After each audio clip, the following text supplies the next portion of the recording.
Thank you, Donna. I too would like to thank all of you for coming out on this rainy, snowy, slushy, mushy night. The back roads aren't as great as they should be, but it's nice to see a turnout like this. I know there are some other people who are coming, so we'll just invite them in during my talk, so don't worry about that. They won't affect my talk at all. Are there any experts in here on slavery? That's good. You may wonder how I got into this topic, and I'll just give you a little background. A number of years ago, I got a grant from New York State to index all the minutes of the town and the village. And as I was indexing those minutes, I ran across a whole series of Manumitted slaves, which and up to that point, I did not realize that there were slaves here in Salem. So I went to the 1790 census material and looked at it, and sure enough, all the slaves in New York State and in Washington County, of course, were listed. There were no names. It just said the owner of the property, there was that name, and it just said he owned a slave or she owned a slave. And I say she because there were some women who also owned slaves. And that's sort of how I got into this. It was unexpected because none of the history books in my high school class or in my college class ever talked about the slaves above the Mason-Dixon line. I don't ever remember any mention ever being made of that. We talked about the Civil War, but only about the slaves in the South. And that was it. So it kind of piqued my interest, and from that, I started to do some research because it was just amazing to me that here in Salem, we did have slaves at one time. But not only Salem, there were other towns in the county that also had slaves. Now, how did we get into this business of slavery in the United States? When the pioneers or the settlers came to Jamestown, they brought slaves with them. When the Dutch came to New York State to settle Albany, known as New Holland, they brought slaves with them. Now, what was the rationale? I mean, today we look at slavery as being so anathema to our thinking. We said it's awful. But there was a time, almost from the beginning, where people felt that they could own slaves. And it was rationalized from the book of Genesis, I discovered. Chapter 9, lines 20 through 27, when the book of Genesis tells about Noah's curse on the Ham family, was specifically his son Cain. On the ark, they, to put it very simply, they held a party and drinking and debauchery and so on, and Noah was very upset over that, so he said, I'm going to put this curse on you, and basically saying that that family would be subject to being slaves. Now, that being said, that statement is still in the Old Testament, you can read it. People who felt that they wanted slaves, and I have to point out right now, slavery cuts across all races, all faiths, all qualities of life. In this instance, we're talking about African Americans, because basically that's what happened here. But if you read your history, you'll discover that there were slaves all over the world in countries where people were subjected to being slaves, no matter what their color. And unfortunately, even today, when we watch television and look at the news, we sometimes see that some sort of slavery has been uncovered or exists in this country or that country. So things like that still go on, despite the fact that we consider ourselves to be educated people. Hopefully that is not happening here in the United States or in any of the Western. Florida, very recently, in the tomato farms. Okay, there's an example of something that does happen on occasion. She said in Florida, somebody was found to have been enslaved on a farm. Somebody, a whole big bunch of agricultural workers, and they were growing tomatoes for Taco Bell. So there ensued a boycott of Taco Bell. Okay, an instance of something that we hope would never happen, but it did, and it does.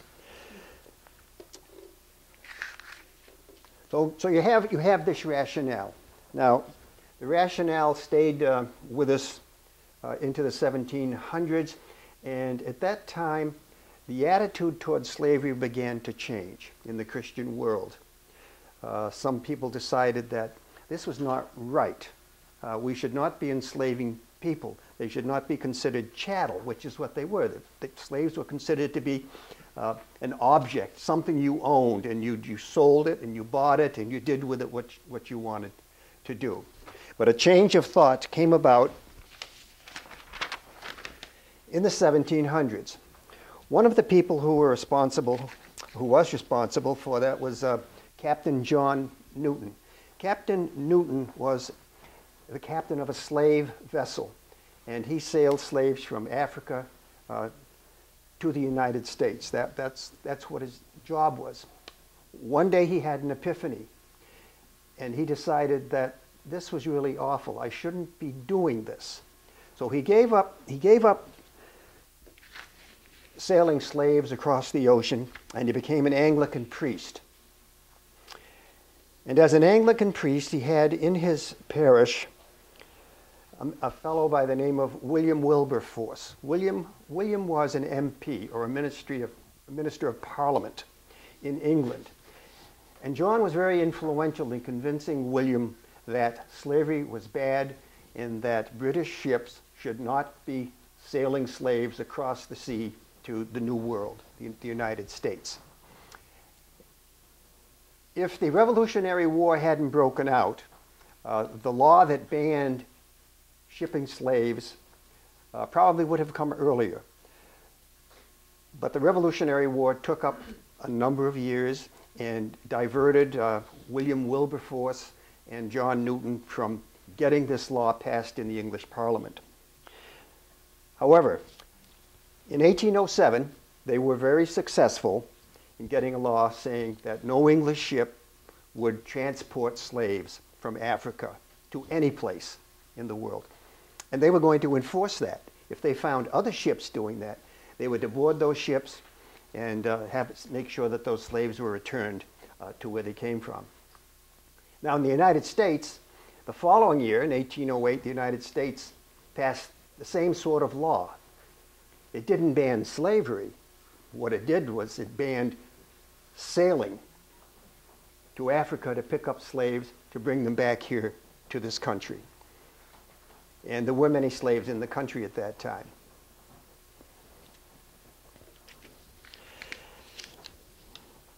Now, John Newton, as I said, was an Episcopalian priest, and he did like music. In fact, he wrote a song that we sing almost daily here in the United States, or we hear it played on bagpipes in the United States. And he's responsible for writing a song called Amazing Grace. I'm sure everybody in here has heard Amazing Grace. But Amazing Grace was written basically pointing out his feelings about slavery and that epiphany that he had regarding that particular part of his life. The first stanza, and I'll just read this to you. It says, "Amazing grace, how sweet the sound that saved a wretch like me. I once was lost, but now am found. I was blind, but now I see."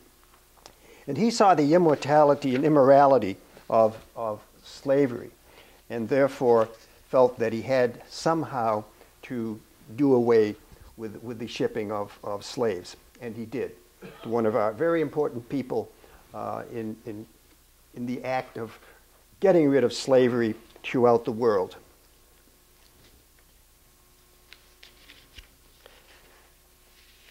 Now, I just want to mention a couple of things that also, we mentioned the hymn Amazing Grace, and in today's age we all love movies, and many of these themes that occurred at that time or historic incidents are made into movies. A few years ago, there was a movie called Amazing Grace, and it was the story of William Wilberforce and John Newton. So if you want to see a good film, that's a good film to see, even though it's a little distorted. Hollywood always manages to distort history a little bit, but the essence of what took place is in that film. And it is a good film showing you the results of their efforts. A second film that came about recently was a movie called Amistad. And this was a movie about a group of African slaves on the Cuban ship Amistad. And on that ship, on the way to the United States, the slaves revolted and sailed the ship to the United States, where they were immediately arrested. It was a mutiny, and if you mutinied on a ship, you got arrested and you went to trial. They all went to trial, but they were exonerated from the mutiny. And they were sent back to Africa, not to Cuba, because the jury at that time, the American government said, we're not sending them back to Cuba. We're going to send them back to their home in Africa. This is the 170th anniversary plus 1 day of the end of that trial. So it's sort of interesting that it just happened to happen at the time we're giving this topic. But the Amistad Revolution, or mutiny, I have a picture of Joseph Cinque here, who was the leader on that ship. This was in the Smithsonian magazine, and just gives a little blurb about him, and I can hand that around.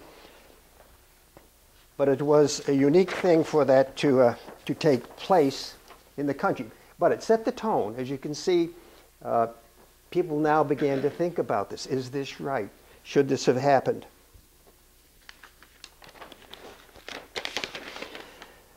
Now, certain laws were passed. People said, well, if it's not right, then let's pass a law. And so some laws were passed sometimes by the state. Well, actually, at this time, it would have been by individual states who wanted to pass a law doing away with slavery. The English sort of led the way in doing this. In 1664, the English slave law at one time promoted slavery. For example, remember I said the Dutch had slaves when they came? Well, when the English came and forced the Dutch out, the Dutch freed all the slaves. But the moment the English moved in, they reinstituted slavery at that time. In New York State, we had 21,324 slaves in 1790. And then it grew beyond that as the years went by. But it was the most in any state above the Mason-Dixon line. Now, during this period of time, Revolutionary War and following the Revolutionary War, we had slavery. You don't read a lot about it, but we did have slaves. And I'm going to read to you a list of United States presidents who owned slaves at one time. I didn't know this. You never read about it anyplace. Except, well, I just read the book called Washington, A Life by Ron Chernow. And in there he talks a lot about the slaves that George Washington owned. Actually, his wife, Mary, owned more slaves than he did, and they came with her dowry. She was a widow, and when she married George, she brought the slaves with her to Mount Vernon. Just some interesting facts. The 12 presidents owned slaves at one time. That's from George on up. 8 presidents owned slaves while serving as president. For example, George Washington owned 18 slaves himself. He had inherited them from his father when he took over Mount Vernon. When he married Martha Custis, he inherited another 200 slaves. Basically, they were her slaves, not his slaves. And they were her property to do with what she wanted to do. When George Washington died, he had a slave servant, or a manservant, and in his will he said, upon my death, my servant will be freed. And he was. But he also said something else. He said, upon Martha's death, all her slaves will be freed. Now Martha decided to free them early. She had a great fear that there would be a slave uprising, which would give her an untimely death, so they could be freed. So she said, I'm not going to wait around for that. And she freed them all. Now, following George Washington, you had John Adams, who did not own any slaves. You're going to notice a pattern here. The people in the New England states didn't own slaves. The people in Virginia, in Maryland, Delaware did. Thomas Jefferson inherited many slaves, and his wife brought 100 slaves with her as a dowry. And you're all familiar with the Sally Hemings story of Thomas Jefferson having alliances with Sally and even fostering or having some children by Sally. But again, later on, he freed all the slaves except Sally, which was sort of interesting. He had given Sally to his daughter, but later on, Martha, his daughter, freed Sally. But at his death, now not all the slaves were freed. Remember, he freed the Hemings family. He still had 130 slaves, and they were auctioned off. James Madison owned slaves all his life. James Monroe owned 30 to 40 slaves. John Quincy Adams, Massachusetts, did not own any slaves. Andrew Jackson owned about 160 slaves, but he didn't free them in his will. They remained slaves after his death. Martin Van Buren had slaves, but none while he was president. In his early life, he had one slave, Tom, who ran away, and then they found him later on. When he found him, he sold him for $50 to the finder. William Henry Harrison, term of office, had slaves, but not while he was a president. John Tyler owned slaves. James Polk had 15 slaves in 1832. Zachary Taylor had slaves in 1847. He owned more than 100.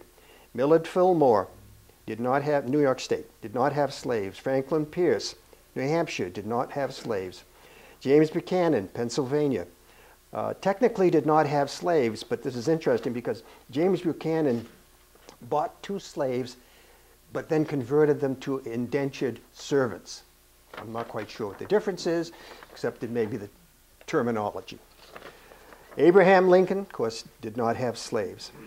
Andrew Johnson, North Carolina, had slaves before he was president. He owned 18 slaves. However, when he was the military governor of the state of Tennessee in 1864, he freed all the slaves in Tennessee. Ulysses Grant had a slave before he became president, and he freed that slave in 1859 before he became president. Now, I read those to you just to make the point that at the time it was acceptable to have slaves.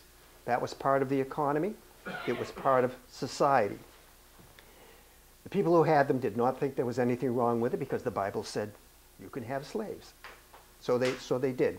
However, as I mentioned, as time went on, people decided that this is really immoral and that we should not continue this practice. So they took certain measures to eliminate the practice. Now, what was happening in Salem? I said this is basically about the slaves in Salem. And we had a number of slaves in Salem, but I want to tell you who the first slave was.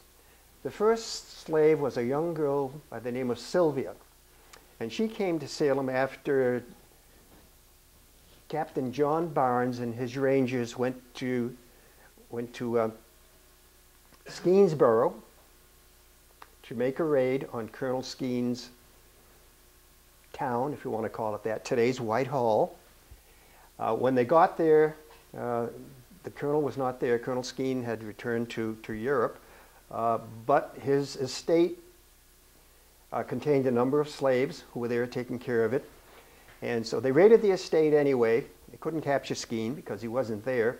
But John Barnes brought back to Salem a little girl by the name of Sylvia, who was a mulatto and purported to be the daughter of Colonel Skeene. So Sylvia came to Salem, and Sylvia was a slave. How old was she? 7 years old. Sylvia was 7.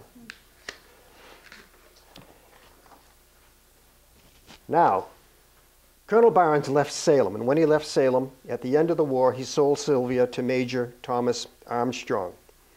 And later on, Major Armstrong sold her to Colonel John McCleary. So you can see the evolution here. A piece of chattel, just a piece of property, didn't want it anymore, and so you sold it to somebody else. But Sylvia was our first documented slave. Sylvia lived out her life here in Salem. Ended up marrying a fellow by the name of Quack Boston. And Sylvia was buried in a Revolutionary War cemetery, and according to Dr. Asa Fitch's notes, her body was disinterred and reburied in the Evergreen Cemetery. Now, the Evergreen Cemetery was built in 1859. Victorian cemetery. But again, as you can see the evolution of thinking here, of equal but separate, if you want to call it that. The main portion of the cemetery was for white people only. On the outside of the cemetery, you had the poor grounds, the travelers' grounds, and the African grounds. And there were approximately 21 people buried in the African grounds. I'll get into that a little later near the end of my talk. We have not been able to find Sylvia's stone in the cemetery. We know she had a stone because Dr. Asa Fitch quoted what was on the stone. Said she stayed here, she married here. She was considered to be one of the brightest people in the community, and got along very well. I could find nothing in here that says she was ever freed by her owners. But as the New York State law came along later on that said you're free, then she became a free person, or a freed slave at that time. Now, other people in the town, of course, had slaves.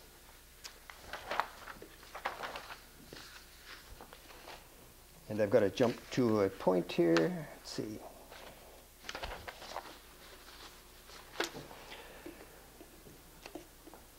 In a newspaper, it was actually an Episcopalian newspaper, was originally published, the Churchman, was a little article about slavery in Salem. And the article was written in 1929. And somebody was saying, were there any slaves in Salem? And this person wrote the article and said, why yes, there were. And begins talking about a fellow by the name of York. So the memory of Jack York, who died in Pittsfield, Vermont, 1874, aged 85 years old. He was born a slave in Salem. He came to Pittsfield, Vermont in 1820, where he was always ready to shake hands with all. And it goes on to say the population here was never large as far as Negroes living in Salem. But he mentions some names. He mentions Sam Bogart, and Sam Boston and Cato Bogart, his wife Susan, other people, Alex, then James Bennett, Sylvanus Dickinson, Jim Burke, Robert Shaw, and a barber by the name of Dem. Now, who would have owned these slaves? In a community like Salem, the only people who could afford to have slaves would have been the wealthy. And that's what this list shows. And I'll just read down the list. In 1790, these were the people who owned slaves. General David Thomas, who was the son-in-law to General John Williams. General Thomas owned one slave. General John Williams owned two. John Patterson, one. Judge Edward Savage, one. John Warford, one.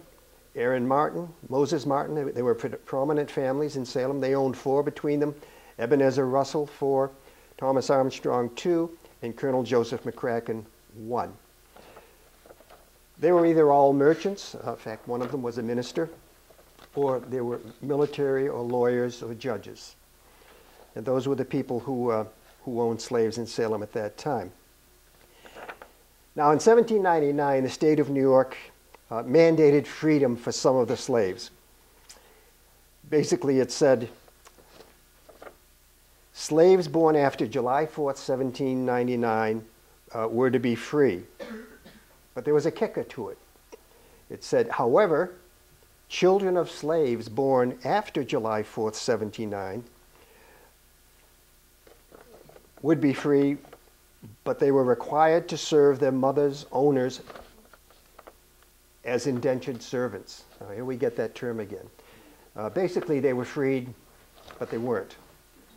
Some of these children The men, or the boys, had to serve as an indentured servant until age 28, and the girls until age 25.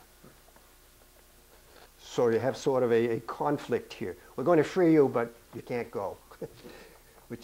Or your parents can go, but the children have to stay here. Now imagine that. What do you think happened? Do you think the parents left their children? No. I mean, I wouldn't leave mine. You would want to stay with them. So it was an interesting law, but one that was considered to be a gradual manumission to allow the owners of slaves to sort of wean themselves away from this over a period of time. We all know what the word compromise is, and this was a political thing. So we'll do this, but we'll do that. And that was the nature of that particular law.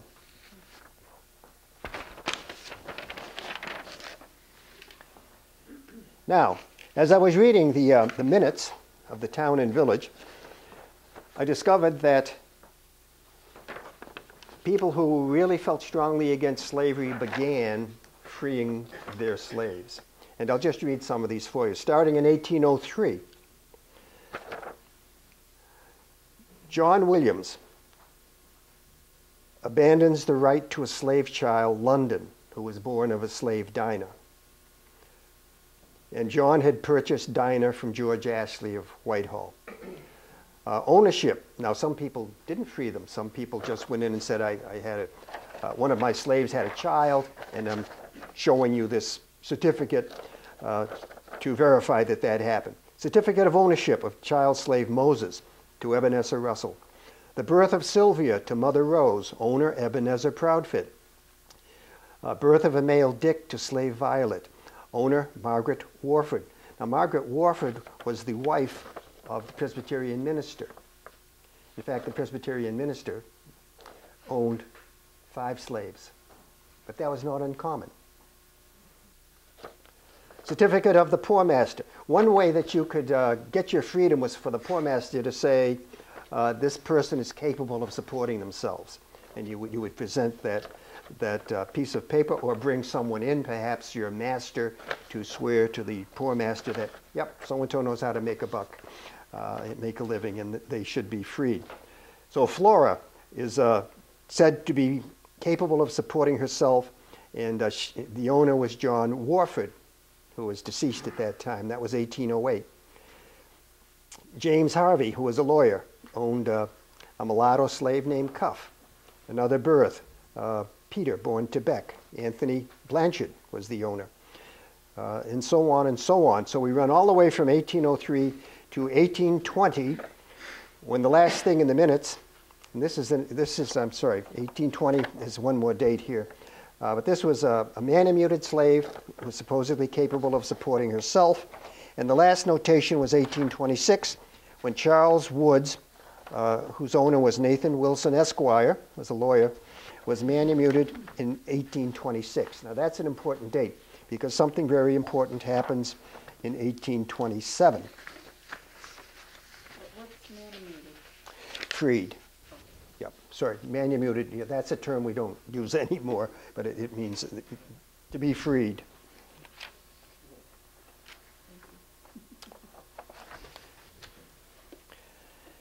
It's interesting, the word emancipation. In Latin, the word hand is man, and e means out of hand, and emancipation, when it's mitted comes from this, so it means to send out of hand. So when you owned a slave, he was in your hands, and when he was sent out, he was sent out of your hands. See how much her Latin has paid off? That's why we should all take Latin.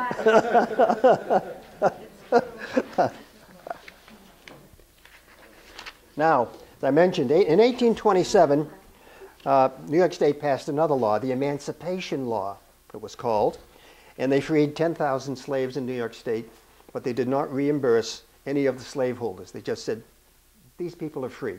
We're not going to give you any money, pay you anything. You're out, you're slaves. However, they kept the other part, the kicker. The children still had to remain as indentured servants. Now, some other things happened. As people slaves from the South came north to a free state, or they were freed here within the northern states, some people tried to give them an angle and a way to make a living. Remember, if you are a slave, you're working on a plantation or you're working for someone, even someone in the North Country, what skills do you have? You're there, you do what you're told to do. It might be in agriculture, but you might not have any other skills. It might be in housekeeping. So once you're freed, if you're not going to stay with your master, and many of them did, because where else could they go? There was nothing they could do. It was tough finding a job. There were attempts to give them a place to go, and one of them was a place called Timbuktu. In 1846, in the Adirondacks, I don't know if anybody's ever heard of Timbuktu, in the Adirondacks. It was organized as a free slaving agricultural community by Gerrit Smith, who was an abolitionist and a land speculator. Now, did anybody from Salem go to Timbuktu? Yes. Edward Weeks and his wife Hannah went to Timbuktu. That was in 1846. Now, 2 years later, abolitionist John Brown attempted to do the same thing. And he aided former slaves and fugitives in settling in Blackville, a community near Look Lake in the Adirondacks. A few years later, in 1859, of course, John Brown led the ill-fated attack on Harper's Ferry, where he tried to break into the armory to get arms to arm a slave revolt. It failed. He was captured, and he was hanged for his attack. Now, an interesting thing happened. In 1850, the Fugitive Slave Act was passed. The Fugitive Slave Act gave permission for slaveholders and bounty hunters and anybody who wanted to go to the local authorities to say, I want you to capture so-and-so, he's living there and he's my slave, even though that person would be living in a free slave state, like New York State. So you have this interesting concept of slaves running away. They were fugitive slaves, and they would be in a free state, but yet, if they were caught, they were returned to their owners. Now, in order to avoid that, a lot of those slaves got involved with what we call the Underground Railroad and went to Canada. That was the whole purpose of it. I'm not going to dwell on the Underground Railroad because you have the expert, regional expert is not here tonight, and that's Debbie Craig. And Debbie Craig probably knows more about the Underground Railroad than I'll ever know, but she's a good source for that. The Underground Railroad was very strong in Greenwich. That was the road to Canada. Did we have people here who participated in the Underground Railroad? We did. There were two homes that we have documented. One is the Beatty Farm down Chambers Road. We have write-ups there saying there were rooms in the house, there were secret rooms, and people could hide there. And then the Savage house south of the village on Route 22, the brick house on the right side, where the Sullivans now live, in that house.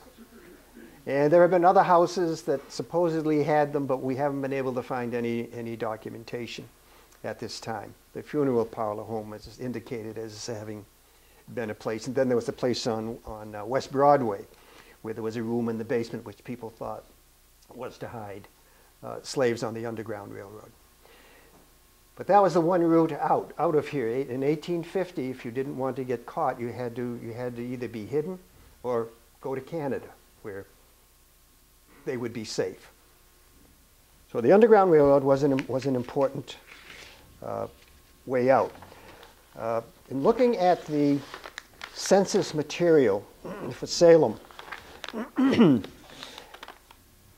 1850, Salem had probably, I think it was 56 African Americans living here. By 1860, they were all gone. And the conclusion is they were gone before 1860. They left rather quickly the minute the fugitive slave law was passed, because many of them probably were from the southern states, and they were here because this was a free state. But they could no longer remain here if they could be captured. So they left Salem and went probably to Canada via the Underground Railroad or some other way so that they would not be detected. But you all know the story of Sojourner Truth, helping people to get out of here, and the other abolitionists who did help the slaves that were in Salem and other places make their way to much safer places.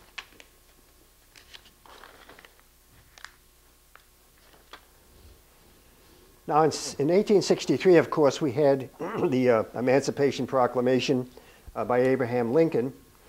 And again, when I was in school, I was taught, well, that freed the slaves.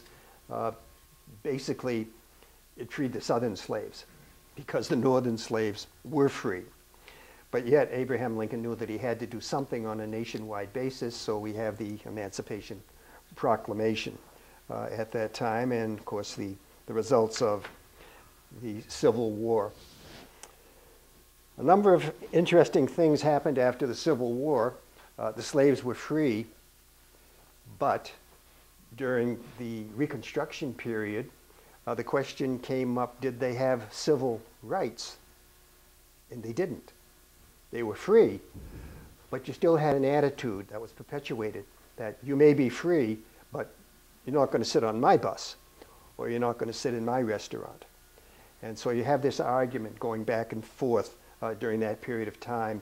And unfortunately, we had 58, 60 years of equal but separate laws in the South taking place. The Jim Crow laws that we're all familiar with until Lyndon Johnson came along, and a Southerner to boot, who said, we're going to guarantee civil rights and we're going to guarantee voting rights. And he did. And that finally put a stop to a lot of injustices that were taking place across the country. Now, I mentioned the cemetery a little earlier. The Evergreen Cemetery, the African grounds were outside of the main cemetery. That changes over time. And the last burial in there was 1891. So there was still that feeling of separate but equal taking place, even as late as 1891. Today, of course, doesn't matter. Revolutionary War Cemetery, interestingly enough, had none of that bias at all. And near the end of my talk, I'll explain why I mentioned that.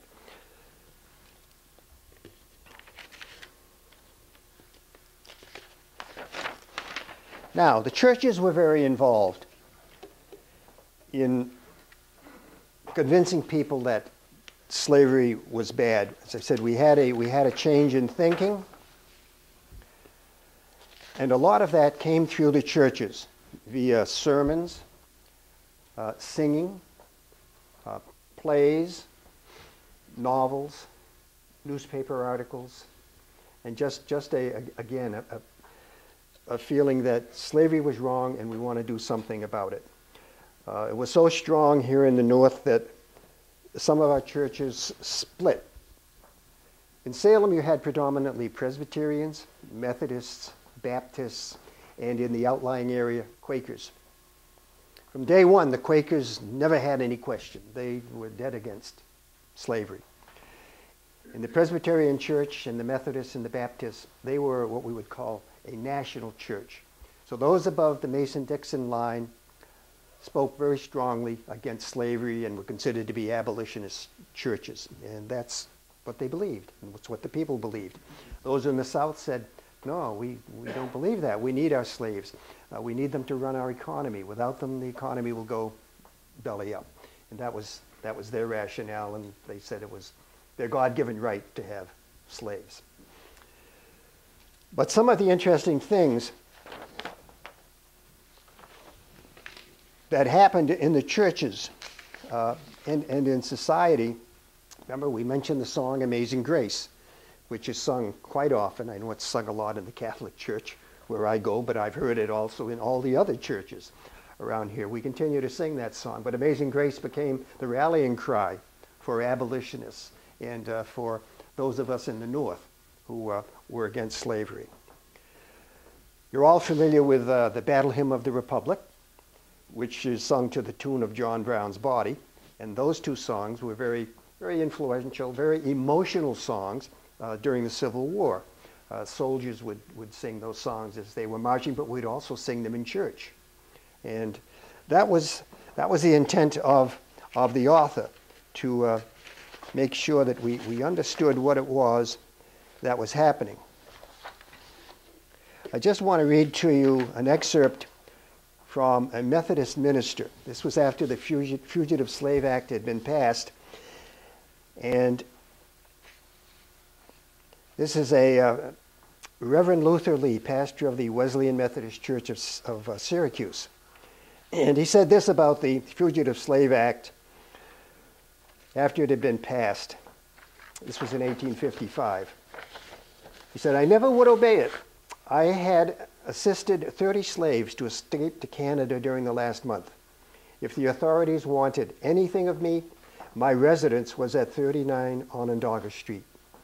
I would admit that, and they could take me and lock me up in the penitentiary on the hill. But if they did such a foolish thing as that, I had friends enough on Onondaga County to level it to the ground before the next morning. The slave could no longer take control over what they could never imagine." And this is the kind of rhetoric that parishioners would hear on Sunday. And there was no question in their minds, and there was no question in the minds of the people who attended church here in Salem. In fact, early on, African Americans were invited to attend the churches here in Salem. A little catch. There always seems to be a little kicker here. In each of these in the Presbyterian church, both Presbyterian churches, it said that they are welcome, they are our parishioners, but as you read in the history of the church, how the church was constructed, and they talk about the pews, and both churches say, and there were pews set aside for the African Americans. So again, we have a separate but equal thing. As I mentioned earlier when we were talking about the churches, I mentioned some of the songs that were sung in the churches, and I want to elaborate a bit more on what was happening in society, especially in getting society to realize that slavery was bad. There were many abolitionists out there, but the churches played such a significant role in this that people began writing about slavery and how bad it was, and there were some really important things written at that time. One was Uncle Tom's Cabin. I'm sure you're all familiar with that novelette. The Uncle Tom's Cabin was written in 1851 by Harriet Beecher Stowe, and it became so popular that the playwrights, the traveling troops who went across the country putting on plays, took that play and performed it. Particularly in the North. Of course, the South did not want to see that play, but in the North it was very popular. And it also got put to music. The music added an emotion to Uncle Tom's Cabin, even though the play itself was really emotional, but the music was drawn from Negro spirituals. And so you had Uncle Tom's Cabin being performed on the stage, and the actors and actresses or the characters in the play singing these very emotional songs that Stephen Foster had written at that time, and he wrote them specifically for this, but he based his music on the Negro spirituals. And you had things, and you might have even sung some of these things in your school. I know in junior high we were still singing Old Kentucky Home, and Banjo on My Knee, and Old Black Joe, and Oh Susanna, and Jeannie with the Light Brown Hair. And as kids, we just loved those songs. And I think it was because they were simple, but yet the wording and the music itself just stayed with us. And even today, And some of our modern musicians will find that they are using derivations of this music. Even the Beatles use some of Stephen Foster's music in their numbers. So as an important person during that time, you had people who were writing and people who were writing music to let American society know that these people needed our help. So you had the anti-slavery movement taking place. Now later on, what's considered to be America's first great novel, Samuel Clemens, known as Mark Twain, wrote his book called The Adventures of Huckleberry Finn. Now he did not write it at the time that slavery was taking place. He wrote it years later, but he knew all about it because Sam Clemens was a captain on one of the boats on the Mississippi River. He was quite aware of slave states and free states, and so he did write about the 1840s, which was probably the peak of slavery at that time. The interesting thing about this book is that he really wrote it on two levels. He wrote it on the adventure level from Huckleberry Finn's viewpoint, and that's the level you see in the movies. They talk about the adventure. They don't really put a lot of emphasis on the fact that this was really an anti-slave story. When Jim, who has run away from his aunt because she's trying to civilize him, and builds his raft and finds the slave Jim on the island in the Mississippi River, he bonds with Jim as they float down the Mississippi from Hannibal heading toward Cairo, which was in a free state, and they talk, and he discovers that Jim is, he's really a person. He's not just a thing. And as they float down on the river, and Jim says, I got to get to a free state. He said, I have to get a job. I got to earn some money to buy back my wife and children.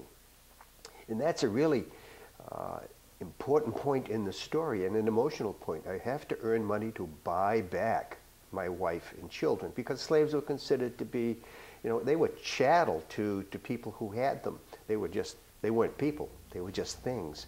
But the emotion of the fact that Jim is a slave appears in those words. And so we have an important piece of literature at that time. Now, if you have not read the story, I suggest that you do.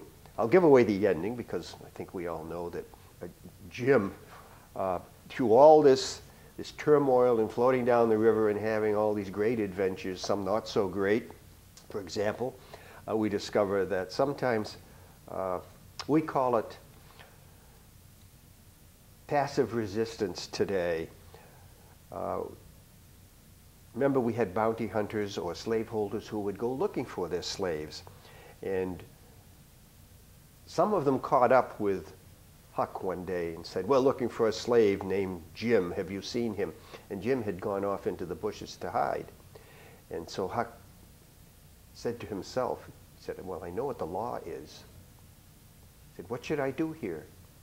The law says that they have a right to take this slave Jim back. But he said, I'm going to break the law. We have an early form of civil disobedience, if you want to call it that. He said, I know what the law says, but I know what my heart says. And he said, no, I don't know where Jim is. I don't know who you're talking about. And so they go away. And so you have an example, just as an epiphany perhaps for Huckleberry, just as many in the North had an epiphany regarding slavery. And just as John Newton had an epiphany which led him away from being the captain of a slave ship to becoming an Anglican priest and fighting against slavery, and finally convincing the British government and William Wilberforce that they should pass a law saying, we're not going to transport slaves anymore. And in fact, they go a step beyond. They intercept ships, as I said earlier, that were transporting slaves. So read Huckleberry Finn. I think you will enjoy it. Now, how did we get here? Or how did I get here? How did I get so involved in this thing? I just want to give you some background about the process of my doing all the research regarding this particular item of Salem. I never knew Salem had slaves.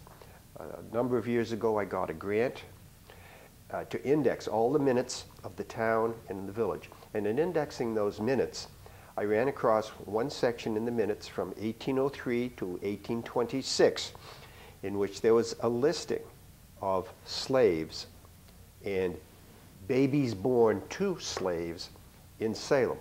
Now the 1803 date points out that early on the people in Salem felt that slavery was a bad thing because that's when they started to free their slaves. So you would see so-and-so freed, or the poor master says Sally is able to support herself, therefore she can be freed.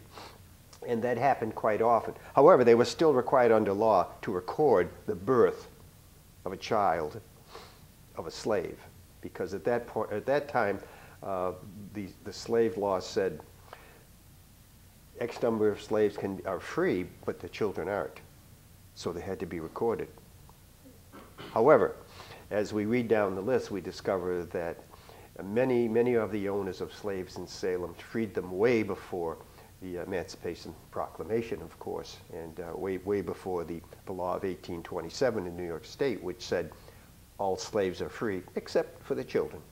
And as I mentioned before, that created a hardship for people because parents would not want to leave their children, so they stayed on with their employers, either for their keep or they earned a small wage or tried to find some other way to make a living. Now, one day I got a call from a fellow by the name of Lloyd Stewart.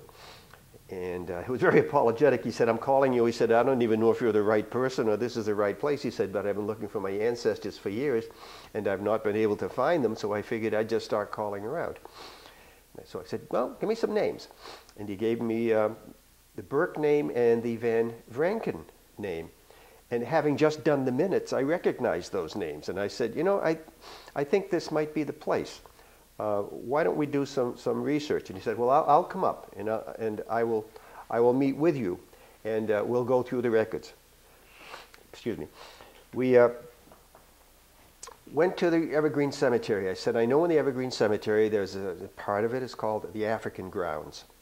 And it's really outside of the major part of the cemetery, but that was typical." I said in Victorian times when they built cemeteries, they thought that was the thing to do. So you had your poor grounds, your travelers' grounds, and your African grounds, not in the main body of the cemetery.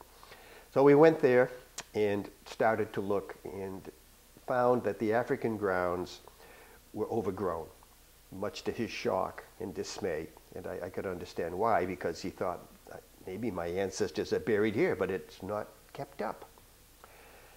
So we contacted the cemetery board and we said, "Look, here's a problem. We have some descendants now looking for their ancestors, and why hasn't this part of the cemetery been kept up?" They were very good about it. They said, "You're right," and they started to clean it up. Lloyd brought in a company that had sonar equipment to see if we could find burials in the cemetery. Unfortunately, they didn't find any. We had a list from the cemetery of people who were supposedly buried there, but we did not find their graves, with two exceptions. We found 2 tombstones that were on the ground. They were under all the brush and sod, and we dug them out and reset them. And in the process, Lloyd decided, he said, "I want to put a monument up here, rededicating this cemetery," and that has been done. So if you go to visit those grounds, you will see a monument dedicated to those buried in that cemetery. Now, I'd also found some names in the Revolutionary War cemetery. And people have asked me often, they said, "Can you tell me how many Indians are buried in your cemetery, or how many African Americans are buried there?" And I said, I really don't know. Unless the record says that, you don't know. Because I recognize the names. First of all, Burke, to me, was an Irish name. And Van Vranken was a Dutch name. But as it turns out, slaves had no last names. That was the interesting thing about slavery. Their owners did not give them last names. But when they were freed, they took last names. And in this case, his ancestors had taken the name Burke and the name Van Vranken. And that's what he was looking for. We found 4 of his ancestors buried in the Revolutionary War cemetery. And their stones were in good condition and they were still standing. We did not find any in the African grounds, but there were 4 there. And it was quite an emotional point for him when we found those stones. As we stood there, he turned to me and he said, "I'd like to say a prayer." I said, "Fine, let's do that." And he prayed silently for a few moments. And then he said, "I'm so glad to have found my ancestors here." He said, "My 94-year-old grandmother will be so happy to learn that we have found, you know, our ancestors, our relatives here in the cemetery." And that's what made it all worth to me. To get back to the important, why do we do those things? Part of it is this reason. The noted American philosopher George Santayana said, "Those who do not remember the past are condemned to repeat it." And if we don't know what's gone before us, we'll not be able to recognize it as we go forward. And I pointed out earlier that sometimes the only indication of a person having ever lived here or any other place is on a tombstone. And that's the case in many instances. And that's why I've always felt it was important that tombstones be saved as much as possible. Because you might not be in the history books. You might not even be in a census. You might not be any place except there on that tombstone. It calls to mind my own family history. Because I am the descendant of French Acadians. The Acadians were the original French pioneers who came to France in 1664 and settled what is today known as Nova Scotia. At that time it was called Acadia. And they lived there for many years. They lived there for, you know, over 100 years until the 7 Years' War, the British-French War, and the French and Indian War, as we called it here in the United States, broke out. And in 1755, despite the fact that the Acadians had taken an oath of neutrality saying they would not take arms up with either side, the French or the British, all they wanted to do was to farm, to be left alone, the British became very concerned over the fact that they had 10,000 people sitting on an island that might take up arms against them. So it was decided that those people would be removed. This was an early form of ethnic cleansing. And so they rounded up the men and the women and the children. They separated husbands from families. Lovers were separated, and they put them on boats, and they shipped some of them to French territorial islands. Some never got to go anyplace because the boats were destroyed in storms and they were all killed in the process. Others were sent down the coast of New England and were parceled out as indentured servants, which is a nice way to say slaves, with families in the colonies, which created a real problem because, first of all, the families didn't want them. They were foreigners. They spoke a foreign language. They were French. They were at war with the French, and they were Catholic. So there was a lot of animosity there. So like the African American slaves that we talk about, the first thing they wanted to do was to escape. And many of them tried to escape. I mean, even though, I mean, if you have a mother with 2 or 3 children who are with a family that doesn't want them, you know, how do you make your way in the world? How do you make any money? Now, in my immediate family, Pierre III, Pierre Cormier, was captured in 1755 by the British, and he was put in Fort Beausejour, which is a fort just north of Nova Scotia in New Brunswick. But he was fortunate. He managed to escape. His wife knew some of the guards. They were friendly. They were sympathetic. She smuggled in some women's clothing, and dressed in women's clothing. The cell door was accidentally left open, and Pierre made his way out in disguise and escaped into the woods where he met his family. So, and they made their escape north. They went into Canada, which was still French territory. But they also did a lot of wandering because the British were forever chasing the Acadians. Eventually, they moved back down to New Brunswick. They were invited to return to New Brunswick about 20 years later, which they did. And if you go to a little town called Memramcook, New Brunswick, and look at the cemetery, St. Peter's Cemetery, you'll see my Cormier family, buried there. But the importance is this, that we must know what our pasts are so we can tell our children. I learned about this from my father, who would always tell us his stories about our ancestors and how important it was to know what had happened to them. The poem Evangeline, which is an epic poem and written by Wordsworth, points out the sadness of lovers being separated in 1755. And Evangeline, who spent all her life trying to find her lover. And so you get the story of Evangeline boating down the Mississippi, looking for her lover, and always the lover was one step ahead of her. She finally catches up to him in New Orleans in a hospital, and he is dying. And the point being, she finally finds her lover.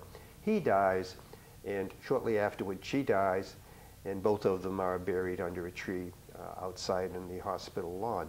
Now, this was based on a true story. But, again, for many years, the incident of what the British did to the Acadians was sort of ignored. My sister gave me my father's textbooks. My father went to a Jesuit college in New Brunswick, and I was looking at his textbook. It was put out by the British, approved by the British, and when you came to the section on the 7 Years' War in Canada in 1755 and what happened at Beausejour and in Acadia, they did not say a lot except that it happened. But this was I guess, when you do something bad, you don't want to acknowledge it, so they just kind of passed over this whole incident. There really wasn't much there at all. But yet, today, I think finally some acknowledgement. In Massachusetts, about 5 years ago, the state governor decided that because Massachusetts contains many French Acadians, Massachusetts, Maine, those New England states, and the Acadians had for years asked for some recognition, and had even asked for an apology from England, which they never got. But the governor decided they would have an Acadian Day, and they would recognize the Acadians and the Acadian flag, which they did, which was a nice gesture on their part. Just as we recognize Martin Luther King today and the fact that, yes, there were slaves here. But the interesting part is that most of us just think that slavery was in the South. But it wasn't. It took place here also, until people decided that it was wrong and we should no longer continue to have slaves. Now, after the Civil War, when you look at the census, you can see how many African Americans came to Salem to live here. And each year, it increases and increases and increases. It increased because people were able to find work. And when you look at the census and the sorts of things that people did, you'll see that people who were children or grandchildren of slaves, and this information is in the census and in historical accounts, you see that they did own land, or they were barbers, or they worked for a wealthy person as their gardener or whatever. But there were jobs that opened up for them. There's another aspect of this which I won't get into today, because 2 weeks from today there's going to be a talk here on the people who lived in the poorhouse, basically children who were bound out. But the poorhouse was an important place, because if people had no place to go, they would go to the poorhouse in Argyle, whole families. And it was not just, it would be African Americans, it would be the Irish, the French, Polish, anybody who was indigent. and they would live there for a while, and then they would leave. A lot of interesting things happen there, and those records are interesting to read. But I'll leave the rest of the story to Louetta to tell you in another week, because I think it will be interesting to you. Now, this concludes my talk about slavery here in Salem, and I hope by now you would have understood the connection between Amazing Grace and the early attempts to eliminate slavery in England and in the United States, and the fact that we did have slavery in here. My firm belief in reading our records and the historical accounts is that Salem was ahead of the curve in deciding that slavery was a bad thing. But for those of you who don't know, you have to, if you just remember that Salem was settled by a strong Presbyterian congregation. And these people truly believed that slavery was wrong, and that was preached, during that period of time. So a strong religious basis helped to determine the fate of slaves, or people who were once slaves in Salem. So I thank you.